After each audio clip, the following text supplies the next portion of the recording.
Dusk, the reflective moment of a day spent, a card punched, the work done. Men, the world's image of strength, provider, a stubborn callous of putting in the work to reach the reward.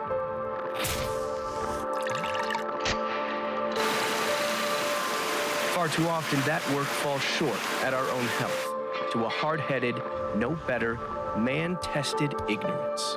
There's somebody out there who was where I was, and I want them to be where I am now. Be a man, get it taken care of. There's no need to be afraid. That's what the doctors are for. This is a Men's Health Primetime Special, a reflective hour of getting the work done to save lives. Good evening. I'm Casey Jones. Let's talk men's health. Maybe you're a man at home who needs to pay more attention to what your body is saying, or maybe that's someone you love in your life. Tonight, we're going to hear the real, vulnerable, and personal stories from a group of West Michigan men. They'll share their battles with addiction, anger, anxiety, heart disease, diabetes, colorectal, and prostate cancer. A group of men who had the world ahead of them before disease caught up. They'll help equip you with what signs they listened to and which ones they ignored, and they'll share actionable steps you can take to help save yourself or help save someone that you love. We're at the Henchman House here in Grand Rapids, a barbershop, a place where intimate details are shaved away and shared in a chair that leaves men looking good, feeling good, shared with a barber like Tommy Rodriguez, the owner of the Henchman House, who's helping us through our close-cut conversation.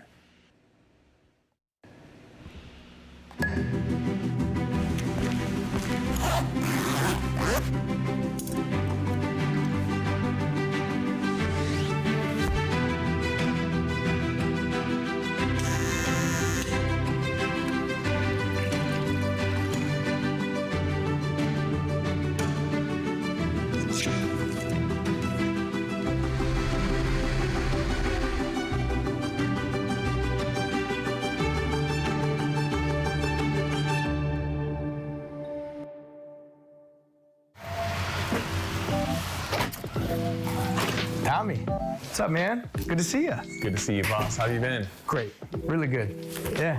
It's nice having you back in, man. Hey, thanks for having me in. How can I help you out today? Let's talk men's health, right? Talking men's health. Seems like a good spot. I mean, this chair, you hear a lot in this chair that I'm sure a lot of men don't share with a lot of people. Yeah, well, the barbershop's quite the safe space for people to have those conversations. You know, when someone walks in that door, you really never know what they're gonna go through. And at the end of the day, this can be quite the escape for somebody. It feels like guys are good at finding a healthy escape, like watching the game, mowing the lawn, coming into a barbershop, but it's when it's unhealthy, when we start self-medicating that's a problem. You know that men are more likely to become addicted to drugs or alcohol, and we're more likely to OD on drugs? Substance abuse is no joke, man. You know, it can definitely bring you to a very dark, dark place. And it can happen to anybody, and definitely have an effect on them and their family. This is West Michigan's Morning News on Wood Radio. I'm Steve Kelly. Bottom of the hour news continues now. Where do you sit? So you're the father, right? You're the one that tells everybody that everything's okay. Where do you sit when your family is in the living room and you're about to tell them everything's okay and we're going to fix it? Where do you sit in the room when you tell your family you've ruined your life and you have no idea what's going to happen next? I sat in a footstool. There was a perfect storm with my childhood and my adulthood, with my mental health issues, and I became an alcoholic. Alcohol was always different with me from the first time that I tried it. I think everybody would always tell you that Steve was a party boy, and I think a lot of us start that way. Eventually, you're running behind the train. There was a good long time when it singularly called the shots.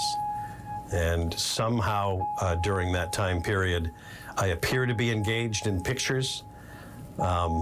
People that listened to me on the radio didn't know it. Family members had no idea. My goal was not to get blackout drunk. My goal was to stay as medicated as I thought I needed. It was as bad as it gets. I don't know how close I was to getting kicked out of the house. I know that my physical health suffered. I know that the roulette game of sneaking alcohol was at an amazing pace. The terror of worrying about where the next drink would come from was as scary a feeling as I've ever felt in my life. Anybody that knows an alcoholic or an addict knows our amazing ability to lie. And I was an amazing liar, even to myself. The stress of that secret life was actually the thing that was making me sick. I was going into 4 different liquor stores. I was paying alternatively with cash and credit cards and side money that I'd hide because my wife did the bills. I was a functioning alcoholic.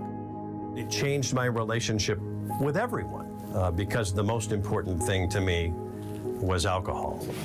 Storm teammate Terry DeBoer in the forecast now. Alcoholics will tell you, and when you get into treatment, you begin to know that you're different when your bad drinking days never get better. So you go from thinking this medicine is helping you to this poison calling the shots. And it is simply those two things. My alcoholic low came after a liver biopsy, and we found out that I had alcoholic liver disease. And in Dr. Camel's office, in front of my wife, after I'd snuck a few that morning, he said, "You will stop drinking or you will die." And my first question was the most telling of them all. What if I change what I drink? The fear of getting rid of the shield that I thought I was putting up against all of that anxiety, the vulnerability of that trauma that I couldn't stop playing in my head was more terrifying than the idea of dying. Most of us do. Most of us who are addicted or are alcoholics die young. It's a decision to get help. It's a decision to say you don't want to drink anymore. And that's when the true healing begins. For me specifically in my recovery, I needed to go about the business of discovering what was causing me to medicate. That came almost purely through years of therapy, hard work, honest work in therapy that saved my life. By the grace of God, mental health and physical health professionals, the accountability of groups like AA and friends that have gone before me, I can say that I've been sober for over 8.5 years. Knowing now what I know, I don't know how I needed it in the first place. Everything in my life is better without it. My relationships are better. My health, my physical health is better. The biggest farce about addiction is that it is confused with a problem with character. We overemphasize the importance of choice. Alcoholics don't have a choice. Addicts don't have a choice. But there's still help. And when that is interrupted, they get better. The message is no matter how low down you think you are, no matter how unworthy you think you are worthy of God's love, and that there is help, and that there is hope, and that it is never too late. And you are so, God adores you and puts you on this earth. Get the help that you deserve. Well, one thing he said was that I don't care who knows I'm an alcoholic as long as I never forget. You know that 20% of American men struggle with alcohol dependence? That is 1 in 5 men in this country. And I love what you said about Steve's story is that, you know, they have to be the ones to seek help. And no matter where they are in their journey, there is help and there is hope. Yeah, they have to be the ones. But if you don't have control of it, it can kill you. Still to come, two of the biggest health risks men face, diabetes and heart disease. Two men, both pushed to death and live to tell their journeys. You know, we were talking numbers earlier, Tommy, and 1 in 5 American men struggle with alcohol dependence. 12% struggle with drug addiction. But how about this number? 1 in 4 American men will die of heart disease this year. That's a terrifying number. That's some scary stuff. You know, it reminds me of a client I actually had in here last year who was just lucky enough to be able to tell his story. December 4th, 2019, I died. When I pulled up to the stoplight in Barnes Center, I put it in the park, had the window down. The lady 2 cars behind, she came up to me and she checked my pulse and I didn't have a pulse. The fire captain, which was less than a block away, was leaving at that time, pulled up behind all of the commotion going on. They pulled me out, put me on the grass. She did chest compressions, and then he got the defibrillator. They shocked me, and then within 6 minutes, they had to shock me again. They had to put me in medical coma, a medically induced coma. So incredible. Yeah. Do you think there's anything you could have done to prevent that day from happening? Wow. I don't know if all guys are like it, but I know that a lot of guys, they just like, we don't need doctors, we don't want to go to the doctor, they're anti-doctor. So to be honest, if I was going to a doctor, normal care, having normal checkups, that's possible that I might have been able to avoid it. Mm-hmm. What I have is, it's called cardiomyopathy, and it's a weakening of the heart or heart muscles. And basically my heart, instead of being a muscle that's, you know, contracting, fully contracting, mine was contracting about 15%. I mean, I'm a miracle. So there's nothing short of the fact that I'm a miracle, because I fully recovered. And again, I think there's 3% of the people that survive what I went through. I mean, men's heart health is I mean, I guess I was educated because it's a thing, it's a real thing. You know, one of the things I took from John and I's conversation was this underlying theme we seem to have, the stereotype of I'm okay, I don't need to go to the doctor. That's ironic, isn't it? Because, like, you know, as men, we're the fixers. Right. You know, your car breaks down, you fix it. Your body breaks down, you should fix it. That reminds me of the guy you were telling me about, whose unmanaged diabetes just about killed him. Well, I was 49 and a month away from my 50th birthday. My life changed. So I was playing ball down at the YMCA, and I hit the game-winning jumper. I went to the side, and I went down. And it took 13 minutes for them to revive me and take me to the hospital. You went down like out? Like out. No kidding. 7 days later, I woke up in the hospital. So I was in a coma for 7 days. 7 full days? I don't remember anything. I just knew one thing, that my wife was by my side the whole time. By the grace of God, I survived. And after they woke me up, I had to have a quadruple bypass. Oh, wow, that's incredible. And all along, I realized I was diabetic. We were trying to get control of my diabetes at the time of the heart attack, and didn't really know how bad it was. My cardiologist told me, hey, I think you probably had diabetes for a lot longer than you knew. And I didn't really have any true symptoms that I was aware of at the time. So how dangerous is it for you to not manage your diabetes? Well, if you don't have control of it, it can kill you. I mean, because high blood sugars are not good for you. But if I had a choice between the two, I'd rather have a high than a low, because a low, you can actually go into a diabetic coma. You know, when you're young, you think you're invincible, you know, and we need to know when we're younger if the things that affect us when we get older. Sometimes it runs in the African-American family, but we don't always realize the importance of knowing our history, because the history that we have, it affects you. So why do you think that is? Why is it that people in your culture and people of color and African Americans don't really take care of the signs ahead of time or look into them? I think a lot of it is the past, and people fear sometimes going to the doctor. If you don't deal with it, then you should fear it, because there are, you know, amputations, you can lose a foot, you can lose a leg. I'm going to speak to some African Americans who have a tendency to be afraid of these things. There's no need to be afraid. That's what the doctors are for. And you have the faith in God to get you to the right doctors. You know, there's some research out there that says men are afraid to go to the doctor because we're afraid to hear bad news.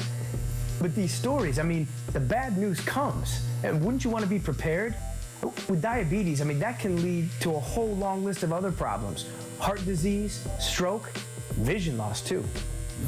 I was dead for years and years and years emotionally. The only thing I could feel was rage, really, or anger. Coming up next, anger and abuse. Why the numbers show men and women get mad at equal rates, but men are more likely to have anger issues.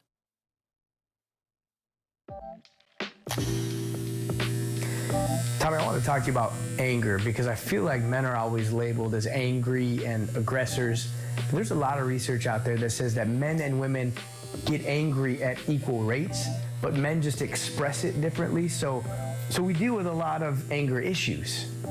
Yeah, no, recently I had a guy in here who's definitely got some anger issues. He actually had to divorce his first wife over it, and had to become uncomfortable with why he was angry. And through some therapy, he's a changed man. I guess I started at Fountain Hill, 2003. It was about abusive relationships. In my case, me to my wife at the time. You know, at the beginning, there's pushing and shoving and you know, screaming and yelling. That went away. But you know, the physical abuse wasn't there, but my interior was the same. And that comes through. Just abusive attitudes, internal structure that let me think I knew how she should act and how she should be in certain situations. And there's a life cycle of, you know, the rage, the anger. So there'd be weeks or months of, you know, good times or good enough times, and all of a sudden, pow. It was bad. I mean, there were some broken dishes, you know, in the first 10 years, and hearts. Emotionally, it was just awful. It was so painful. Just day after week after month after year, you know, in a way that I was dead for years and years and years emotionally. The only thing I could feel was rage, really, or anger.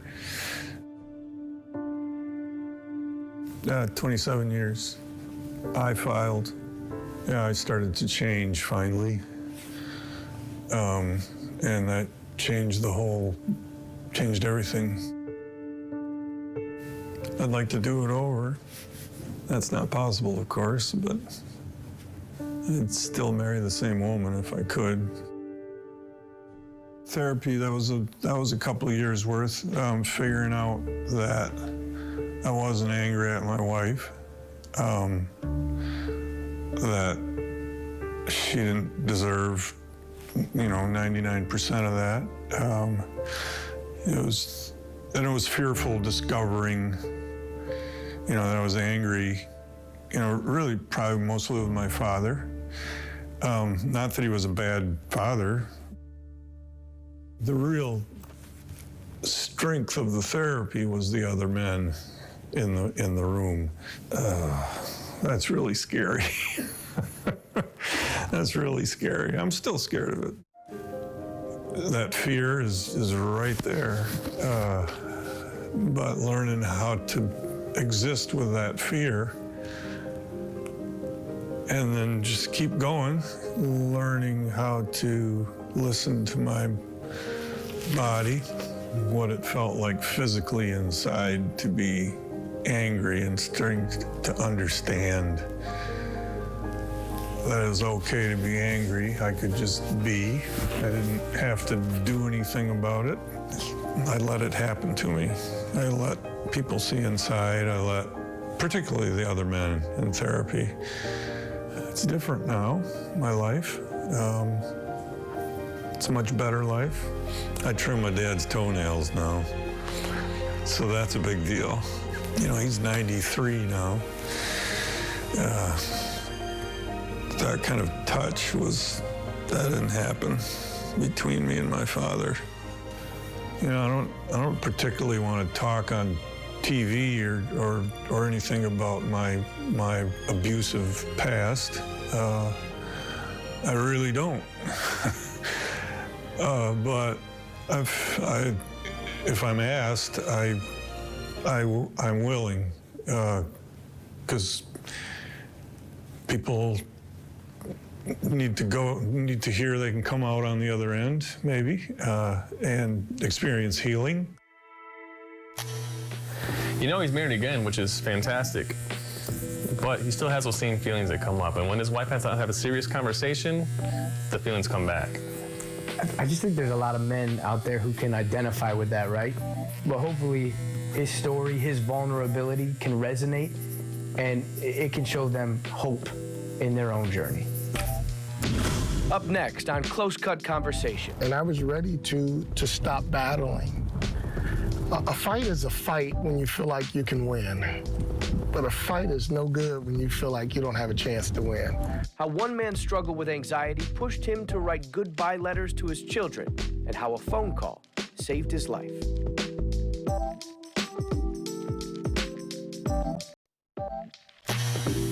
You know, with all the snow falling outside, Tommy, I feel like it's a good reminder that sometimes as men, we can cover up what's underneath or cover up what's inside, right? Fool people with how we're thinking, acting, or feeling by putting up that false narrative. Yeah, that's mental health right there. You know, my guy Will was in here last week. He developed some bad habits as a kid that nearly cost him his life. I never expected to be here. I never expected to be celebrating life the way I do now. As a young black male in the inner city, talking about your feelings to that level, you didn't do it. You weren't taught to do it, and it was almost encouraged that you do not do it. You didn't talk about mental health. You didn't talk about stress, anxiety. Those types of conversations never existed. They never happened. In fact, if you did talk about it, that was a sign of being weak. Yeah. Being labeled a punk. Right. You know, so you can't be a punk in the inner city of Detroit. You don't survive. So you play cool. You play tough. It goes back that far for you then, huh? Yeah. As far as middle school, you know, I was the nerd. I was a smart kid, you know? I see. I was the kid getting all A's, but I wasn't the cool kid. So you deal with bullying and being teased. We were poor.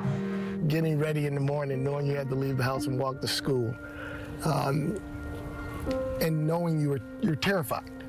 Terrified of the unknown, terrified if you're gonna get bullied on your way there, worried if you're going to see something bad and dangerous happen at school, and then you got that walk coming home.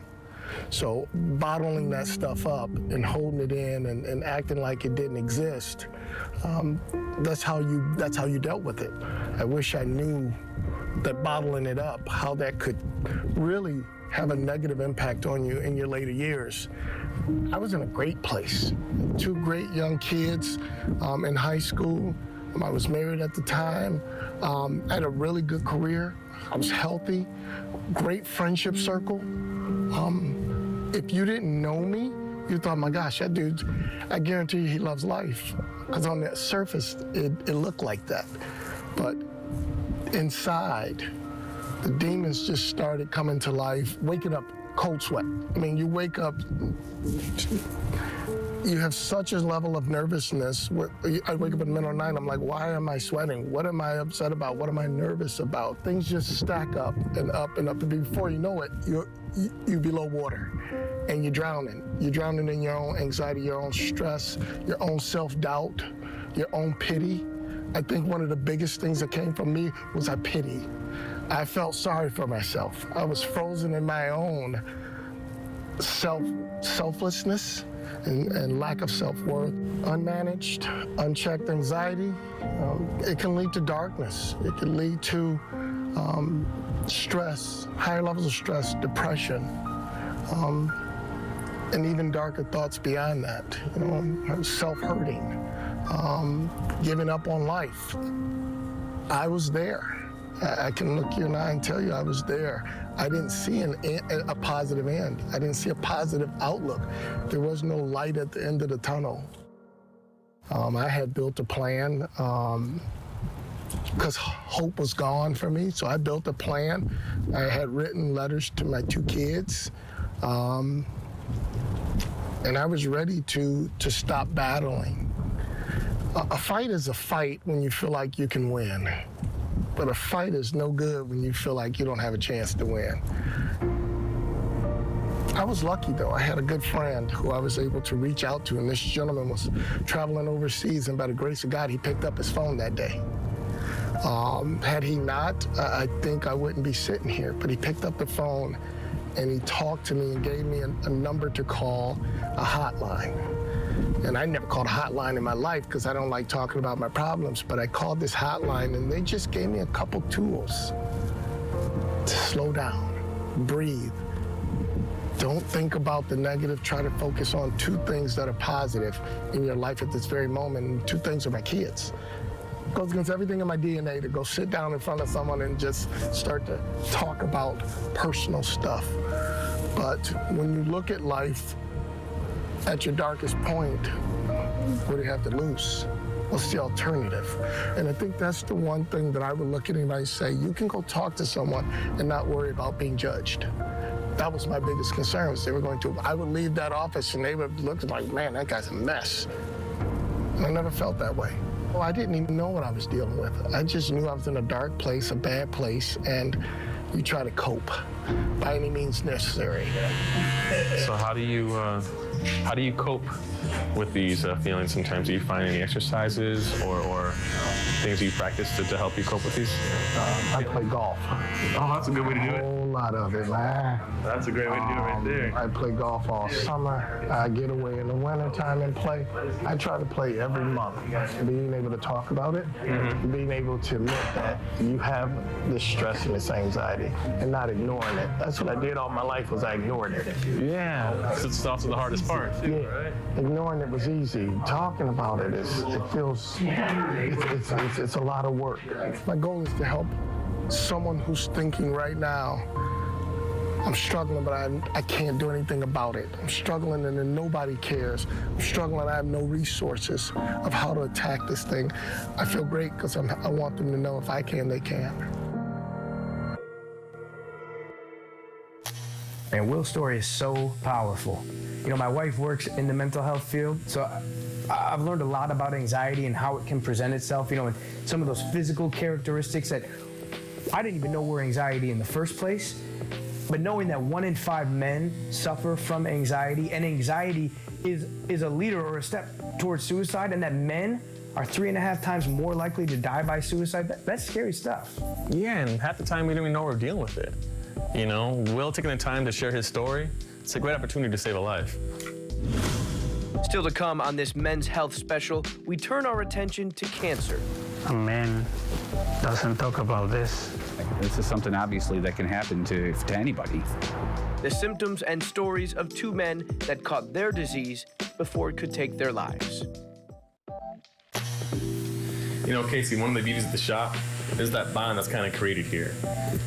You know, you don't have to be shamed to tell your story here. And every time you're in my chair is an opportunity to tell your story. That's such a critical piece to it, right? Is sharing those stories, having those conversations, knowing your family health history. We hear that a lot because then you know what you're more susceptible to. Well, keep in mind, family history is certainly important, but you have to acknowledge and know your body. Like my guy Craig was acknowledging to me, he doesn't have a family history of his cancer. So knowing your body can definitely be a huge part of it. Craig Koinga, I'm 49 years old, and I am a colorectal cancer survivor. I was 46 when I was diagnosed.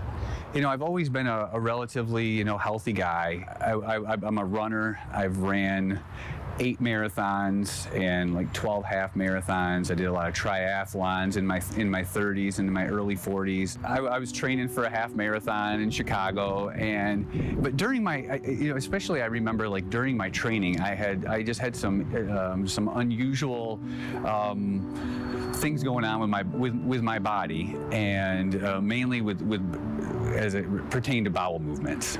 I can remember being at a Merrill Trail, running on that trail, and having an emergency. I just figured it was something I ate or whatever, or getting older or whatever. And then it happened a couple other times. I remember that I actually had like blood clots in my stool, and which was scary to me. So shortly thereafter, I went to my primary and got some like general blood work done. Everything came back like, hey, you're healthy. And I had just run a half marathon. I'm like, how sick could I be? Right. It sounds like you're a healthy person. You work out, you take care of yourself. Yep, eat healthy, and that was encouraging news to me, But the symptoms continued for me. One thing I remember my primary physician telling me, when it comes to cancer, the thing with cancer is the symptoms don't go away. I called my physician back, and they agreed to send me to get a colonoscopy. December 23. I was actually the last colonoscopy of the year. I can remember waking up from the colonoscopy and looking around, and my wife was sitting there, and I could tell she was a little bit teary-eyed. My physician told me he didn't have to get very far inside me to realize that there was a sizable tumor in my rectum. So it was like a 7 centimeters long, and it can't stay there or it's going to kill you. Stage 3 rectal cancer. There's a decent survival rate, but there's a lot of people that that lose their life. And I know a number of people that I've come in contact with, in the past few years since my diagnosis, that had literally the same diagnosis as I had, and they didn't make it. Treatment for rectal cancer, they have found that chemotherapy followed by radiation and then with surgery following has been the best course of action. I think it was October 10 of 2020, I had my surgery where they removed my rectum. And in January of 2021, they put me back together, and they reattached my large intestine. So how grateful are you, boss, considering the fact that you listened to your body and gotten through this process? Oh, yeah, I'm glad I didn't. If I would have just let it go, I might not be sitting here right now, to be completely honest with you. The faith that I had in my diet and in my physical fitness,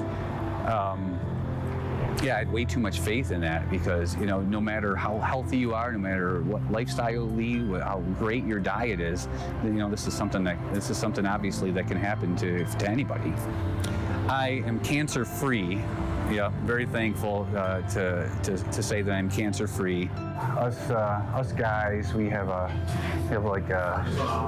to be masculine. We don't want to admit that there's something wrong, and we're kind of scared of the unknown. And I would just encourage guys, to listen to their body. If you think that there's something up, that there's something wrong, if this isn't normal. Don't wait to get it checked out. You go in, see your doctor, be a man, get it taken care of. Yeah, that's such an interesting phrase, be a man, right? Because it means something different to just about everybody. But when it comes to colorectal cancer, men are slightly more likely than women to be diagnosed with it, but maybe we're less likely to go get that colonoscopy. Overall, though, in the United States, it's the second leading cancer-causing death. Yeah, and I hear more and more younger people are being diagnosed too, right? Yeah, that's why it's important, like Craig said, advocate for yourself, listen to your body, and make sure you go and get that colonoscopy scheduled if something's going on. Up next, the signs and symptoms of prostate cancer. What to look for from a man who lived that battle.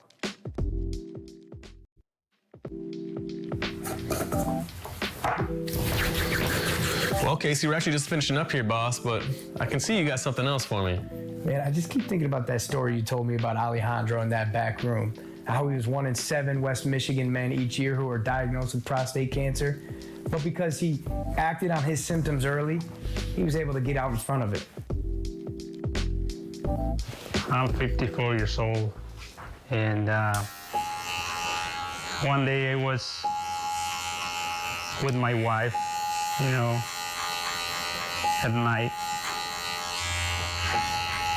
and then I noticed something, that I had some, like a burns, but I stayed quiet. I never told my wife that because I felt like, embarrassed or something.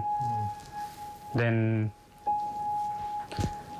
this happens like for 2 months, and after that I decided to tell her, and she said, you need to go to the doctor. I got the labs, and the levels were high on the results, so I didn't know what it was, so I thought it was like infection or something. So when the doctor called me and say, you have cancer, it was like everything stopped, and I had so many plans, and I was thinking about my kids and my wife, and I said, cancer, I heard a lot of cancer people die, but never thought about me. It's tough. I imagine. Yeah. It's incredibly tough. I really appreciate you sharing your story. That's something that a man, doesn't talk about this. And I think it's because it's about sex, and we should talk about this, be open. So I bet you that a lot of people are suffering with this situation, and they don't say nothing until it's too late. Alejandro, as Hispanic men, why don't you think we seek the treatment we need to when we need to? I think it's the culture. If something happened to us, they give us something. Mom does. So we come from culture that we don't see the doctors. I don't like to see the doctors either, but I should. I don't like the doctors that much either. No. But I should. I should. Tommy, you know that the average age for a man to be diagnosed with prostate cancer is 66 years old, but it's more treatable the earlier you catch it, although it is still the second leading cancer-causing death for men in America. So we're pretty lucky here in West Michigan with the resources we have. That new band just on the street, they're a game changer. And so are these men telling their stories. And so are you, for letting us come in here every year and share this chair, which is a tool in helping save lives. Agreed, boss. Appreciate you, Tommy. Thanks a lot, Casey.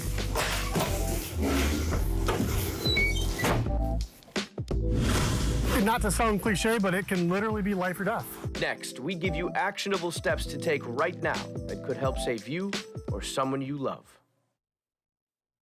Welcome back to A Close Cut Conversation. We are outside of the Henchman House here in Grand Rapids, joined by Dr. Ken Dode with the University of Michigan Health West Family Practice in Cedar Springs. Thanks again for being here tonight and being a part of this conversation. I want to start with you, and maybe throw an oddball at you right off the bat. We had 7 unique stories tonight, 7 men who shared their vulnerable health journeys. I want you to be number 8. You're a doctor, obviously, so that's unique in and of itself, but are there ever times where it's difficult for even you to acknowledge the signs, the symptoms, or to ask for help?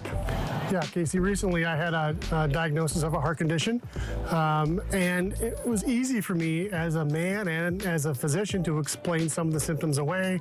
I would tell myself this is nothing, and I know why this is happening, and I got to the point that I couldn't explain it, and so I did what I tell patients to do. I got in and saw my primary care physician, and we're handling it. A doctor I know told me that doctors make the worst patients. Yeah, we do, yes. It was Dr. Dode, actually. So, okay, well, good luck with that. Thank you for sharing as well and being a part of this honest conversation, because I think that's important for folks to know. We talked a lot about it tonight, that it can happen to anybody. Let's focus on some of the issues we talked about tonight that maybe don't always present themselves in immediate physical health risks to the body. Addiction, anxiety, anger. What are some ways that we may start to see them present themselves physically in people who are unmanaged or unchecked with those diseases? Well, that's the tough part about those conditions, is there often isn't an outward sign. There isn't a blood test, there isn't a number that we can check. So if you notice things are not going well in your life, if you notice that you're doing some of those things because you have to and not because you want to, then it's time to get in and talk to somebody. For people who are watching at home tonight, whether they're a man or whether they have a man in their life that they love and care about, what's one actionable step they can take now that will make an immediate impact on their health? Find yourself a primary care physician and get in for your yearly checkup. It is that simple. Dr. Dode, thank you so much for sharing with us tonight and helping the folks at home. Thank you for sharing your unique personal health journey, and best of luck on that journey for you. Coming up after the break, we are going to give you those resources you need for you or someone you love in your life with those diseases that we talked about tonight. We'll be right back. Welcome back. As this conversation comes to a close, I want to take the time to thank the men tonight who bravely got real and vulnerable. Hopefully you recognize in them a piece of yourself or someone that you love, and they were able to help educate you and give you the tools and the hope to start that conversation with those closest to you in your life. If you're impacted by any of these diseases we talked about tonight, or you'd like to learn any more information about them and find the resources to get help, we've got that information for you right now over at woodtv.com. Thanks for joining us this evening in this close-cut conversation. Stay healthy and hopeful.